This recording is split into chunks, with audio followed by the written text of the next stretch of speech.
In this video, I'll be teaching you the 6 chemical reaction types, or in other words, the 6 types of chemical reactions. Let's start with number 1. First, we have the combination reaction. In other words, we call it the synthesis. Literally, from the word synthesize, the verb, it's defined with the idea that it forms something by combining. And the format for combination reaction is basically A plus B is AB. It's similar to addition, but this time we're using variables. Our reactants result to a product that is not combined. It's not a number, it's a variable. For example, if we get 7 plus 8, we get 15. But if we get A plus B, then we still get A plus B. But this is where the similarities between mathematics and science ends. Because for science, if we say hydrogen plus carbon, we get HC. It's not H plus C anyways. It's already understood that we have HC. And in this kind of scenario is what we're having in this video, particularly in this lesson about chemical equations and their corresponding chemical reactions. So, without further ado, let's continue. For example, we have an example for synthesis. We have, I just wrote earlier the English translation of the chemical equation. I'll write it now. 1H2O. We all know that H2O is water. Sulfur trioxide, maybe several of you haven't known it yet, but it's basically 1SO3, 1 mole of sulfur trioxide. Then, place an arrow sign. Sulfuric acid, 1H sub 2 SO sub 4. Let's make that an S, not a 5. Anyways, let's continue. For here, the format, A plus B is AB. Let's assume that 1H2O is A, then 1SO sub 3 is B. And we place an arrow sign, we get AB. By the way, please do expect another video, maybe after this, in regards to the signs that are going to be part of chemical equations.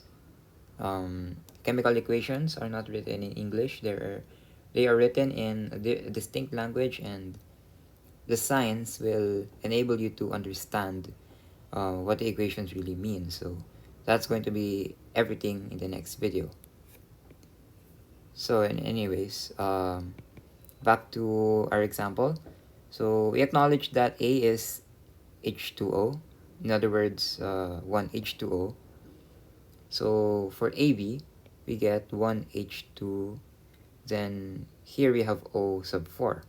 Where do we get O sub 4? Well, we combine the 2 oxygens, actually 3 oxygens from B and 1 oxygen from A. Combine it together, we synthesize them, and we get O sub 4. Now, apart from the oxygen, let's find, letter A, we have 1H sub 2, and for S sub 1 is here. So yes, that's everything that's related to combination reaction. We add them, but because these are variables, we cannot really combine them like how we do in addition. 7 plus 8 is 15. It's not 7 plus 8 is 7, 8. That's a different perspective. And that different perspective is how we solve our chemical equations. For decomposition reaction, that is the second type of chemical reaction. It's basically the opposite of synthesis, the opposite of combination reaction. Literally from the word decompose, as well as we can know that the format is literally the opposite of combination reaction. AB is A plus B. So for an example, for decomposition reaction, We have here calcium carbonate, CaCO sub 3, which is placed an arrow sign. We get CaO plus CO2, calcium oxide and carbon dioxide respectively. Now, this is AB. We'll assume that this is AB as it is, and this is A, then this is B. So for letter A, we have calcium oxide, Ca and O sub 1. Ca sub 1, O sub 1. So we have calcium here. Then with letter B, we can see that there are two oxygens. So if we combine these two, we get 3.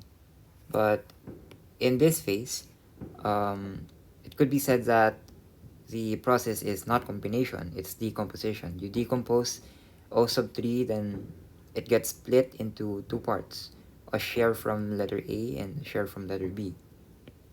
And the calcium goes to letter A, and I'm sorry, I really don't remember what C. No, I remember it now. It's carbon. The carbon is given to letter B. So yes, that is everything for decomposition reaction. I placed a yellow fluorescent highlighter just to show that even though these are two different chemical reactions, you can remember these two by one thing. They are perfect opposites. Their definitions have the perfect opposites with one another. So let's move on to number 3, the third type of chemical reaction, which is called the acid-base neutralization reaction. Basically, we're tasked to find the acid in the chemical reaction.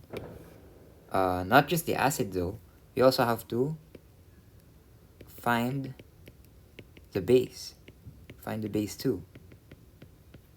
Basically, the base is going to be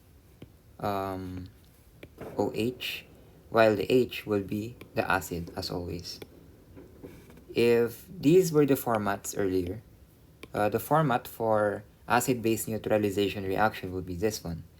And the acid will always be H, the base will always be OH.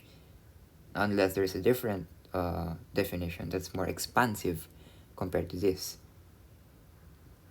But according to my teacher, my chemistry teacher, he stated that hydrogen is acid and OH is base. So for an example, we have HCI plus NaOH, arrow sign to the right, NaC or NaCI, which is basically salt, and water as always, H2O. We could see here that hydrogen, HCI has hydrogen. So hydrogen will always be in the front of the equation as stated here. And for the hydroxide, which is in other words OH, the OH group, which is the base, will always be at the last side, which is this one. So please do remember that this is the reactant part of the equation, and this is going to be the product part. And this is the first part of the reactant part, and this is the last part of the reactant part. It's getting pretty redundant, but honestly, it's just stating it in layman's terms. We don't want to get things more complicated. But yes, H and OH is always a definition for acid-base neutralization reaction. In every chemical equation where you see there is the presence of H and OH in these positions in regards to this chemical equation formula, or in other words format, you can be certain that this is acid-base neutralization reaction. If you can see that the chemical equation only has H or acid, well, it's not acid-base neutralization. It could be a different type of chemical reaction because OH is absent. And likewise, if OH is present but the acid H is absent, it's still not acid-base neutralization reaction. Simple logic. Now, for the fourth type of chemical reaction, we have single displacement. So basically the definition is we have to swap. You can see that the chemical reaction swaps partner in one chemical. So the format is, so we have, given that we have A then plus BC, it will be B plus AC. I hope you're getting the logic here. A was once just a single chemical, then it combines with AC, then BC. B wants to be with BC, but now in the product part, it's just B. So that's everything that we have to know with single displacement. For example, we already have a written chemical equation here. Let's just symbolize, let's use the format to see that this is, to prove that this is a single displacement. So A then B, C, arrow sign to the right, B plus AC. Let's figure out what A is. So it's 3 mg. For here at the product part, A is also 3 mg. For letter B, 1 Fe sub 2 is basically the same as 2 Fe. And for letter C, for C, we have O sub 3, and at the product part, we have O. Well, it is well said because 3 mg, most probably we get O sub 3 from 3 mgO. Maybe the 3 here has a distributive property rule that states 3 mgO is also, in other words, 3 mg and O sub 3. But apart from that, I hope this is understandable. Single displacement, swap one partner in one chemical. 3 mg used to be alone, now it has a partner. Fe, iron, used to have O sub 3 with it, but now it's alone in the product part. Now, with its opposite, double displacement, not exactly the opposite, but you can see that the difference is single and double.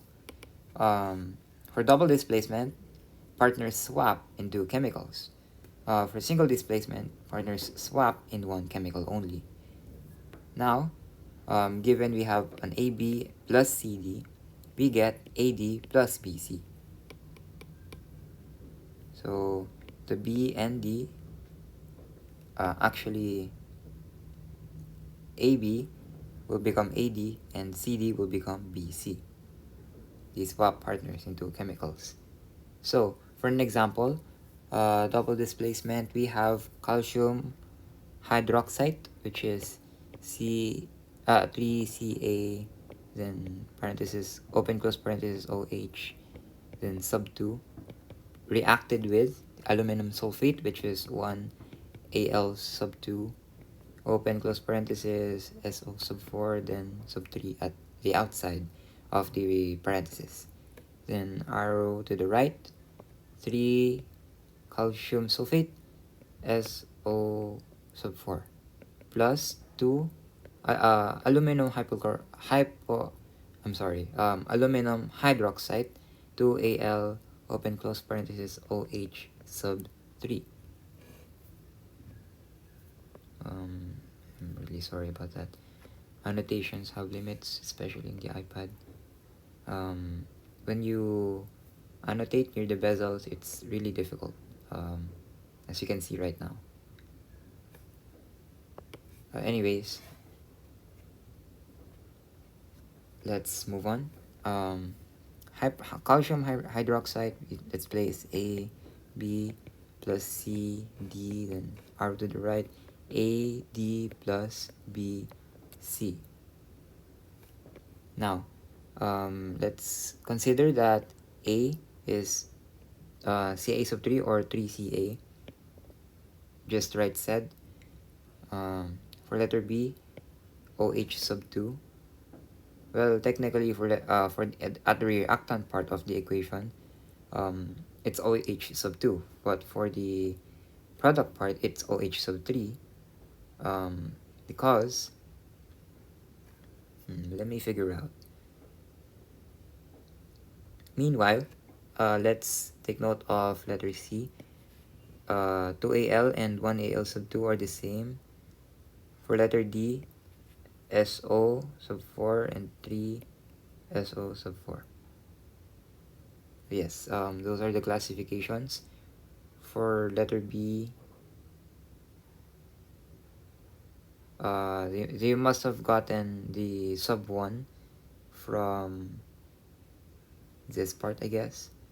Not sure why or how, but still, we can consider this a double displacement, not an acid base neutralization reaction, because yes, there is OH in the base, but it's still not acid base neutralization reaction because there is no H. There's no H at the beginning.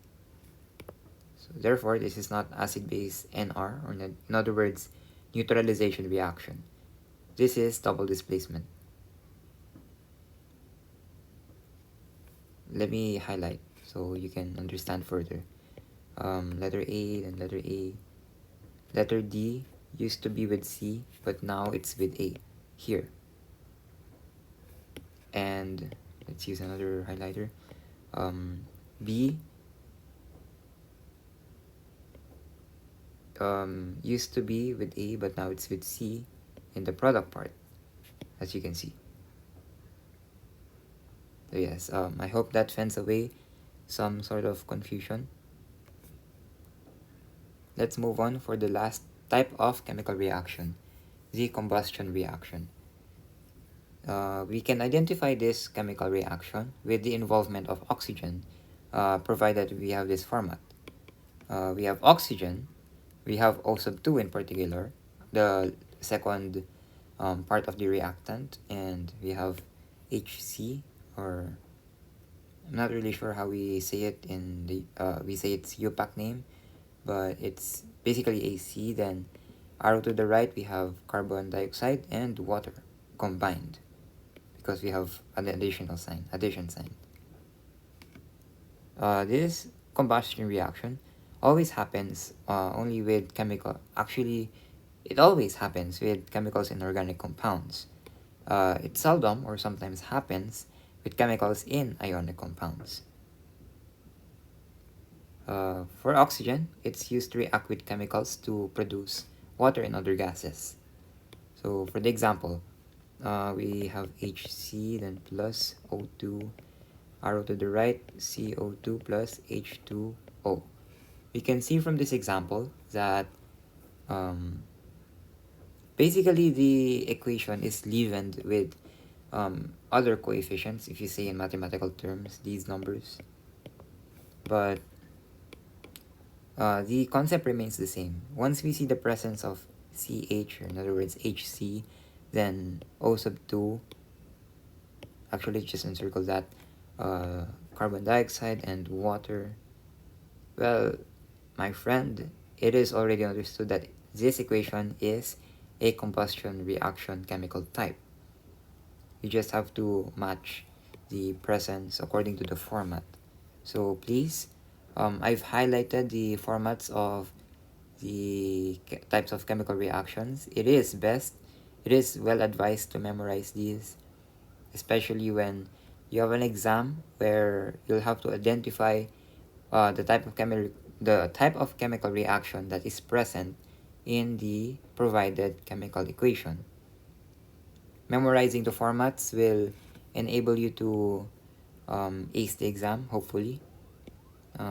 It is, rest assured, that you'll be able to ace the exam because you have understood the formats that refer to its corresponding types of chemical reactions. And in that respect, you might just get the correct answer. I hope this video helps. This is Grade 10 Science, Grade 10 Chemistry. Thank you for watching this video.